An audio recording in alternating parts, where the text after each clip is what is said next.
আমি প্রতিদিনই আল্লাহর সঙ্গে সাক্ষাতের জন্য নিজেকে প্রস্তুত রাখার চেষ্টা করি, কারণ একজন মুসলিম হিসেবে আমি বিশ্বাস করি এই দুনিয়ার জীবন চিরস্থায়ী নয়। একদিন আমাদের সবাইকেই এই পৃথিবী ছেড়ে আমাদের রবের কাছে ফিরে যেতে হবে। তাই মৃত্যু আমার কাছে ভয় পাওয়ার বিষয় নয়, বরং আল্লাহর কাছে ফিরে যাওয়ার একটি অবশ্যম্ভাবী সত্য।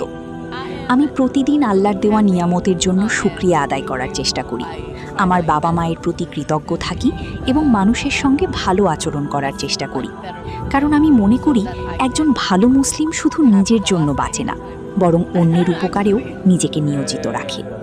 আমি প্রতিদিন নিজেকে আরও ভালো মুসলিম হিসেবে গড়ে তুলতে চাই, আমার ঈমান, আমল ও চরিত্রকে সুন্দর করতে চাই।